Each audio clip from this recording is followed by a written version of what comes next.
January month is celebrated as Cervical Cancer Awareness Month. So on this occasion, I will be answering some of the very frequently asked questions by patients which should be known to all the general public. Cervical cancer is abnormal growth of the cervix. As we all know, cervix is the opening of uterus to the vagina. So any abnormal growth in cervix are known as cancer cervix.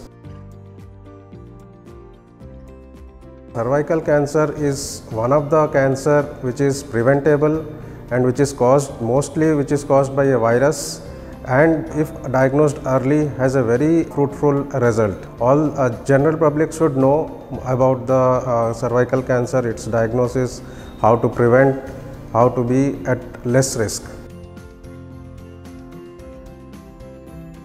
In India, the incidence is rising, and it is the second most malignancy after breast in women. If you see the Globocan data 2020, the incidence is about 1,20,000 odd, and it is rising. It constitutes about 18%. In the last Globocan, it was 16% of all women malignancy. Now it is around 18% of all women malignancies. Cervical cancer is mostly caused by a virus. 99% is caused by a virus called human papilloma virus, HPV virus. It is a sexually transmitted virus, and usually it gets transmitted by sexual activities. Presence of HPV per se in the vagina, in the cervix, doesn't mean to have cervical cancer, but it's persistent for a long period for some years together may lead to cervical cancer. Human papilloma virus, usually it is found in almost all women in the cervix, but once the immune system of the body, it usually prevents the HPV virus to cause any damage to the cervical mucosa or cervical cells. Because of some immune deficiency or its persistence for many years can lead to formation some changes in the cervical cancer mucosa DNA, which can lead to formation of cervical cancer. Cervical cancer, we have already till now we know that it is mostly caused by HPV virus. So the prevention is by screening and by vaccination. We all should know more about screening and vaccination because these are the tools to prevent very common malignancy in our society. So we will go more about screening. Screening is mostly, it begins at the age of 21 years. The screening method usually which we see nowadays is Pap smear, which we call as Pap test, and a HPV DNA test.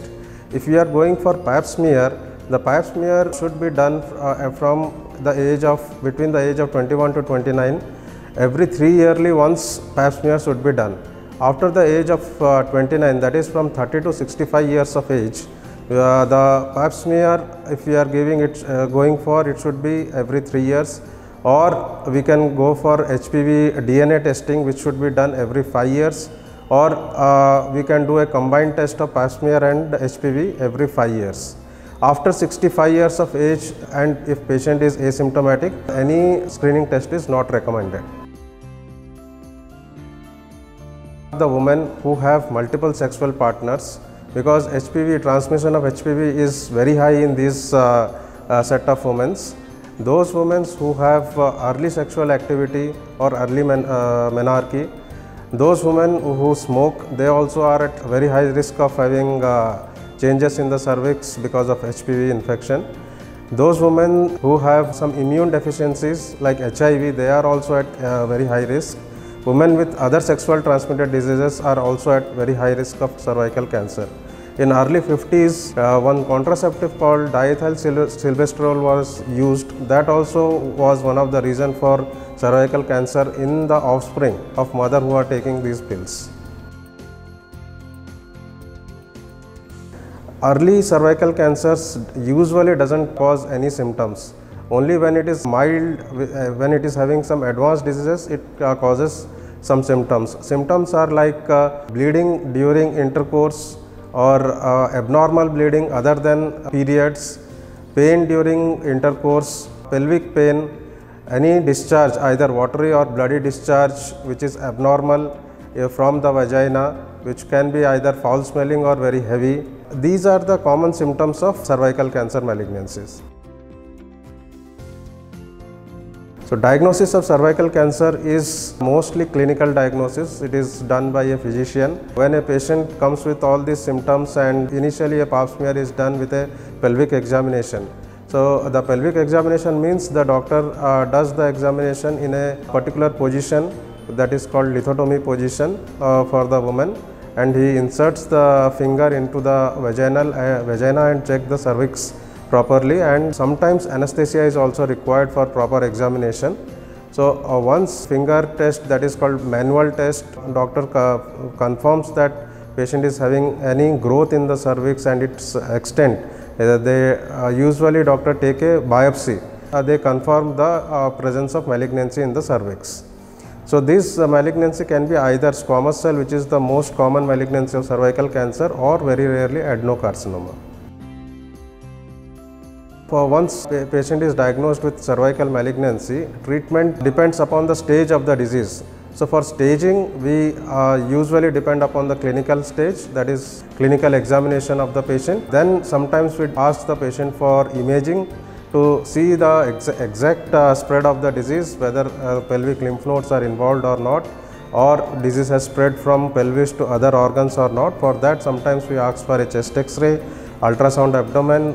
Nowadays PET CT is very common, so PET CT can also be used if it is available, and MRI of the pelvis. These are few tests which confirm the presence and the staging of the disease, and then treatment depends on the stage. If it is very early disease confined only to the cervix without any spread to nearby structure, surgery can be an option. Surgery is the first option. Once surgery is done, then the biopsy report tells us whether further treatment, means adjuvant treatment, is required for the patient or not in terms of radiation or chemotherapy.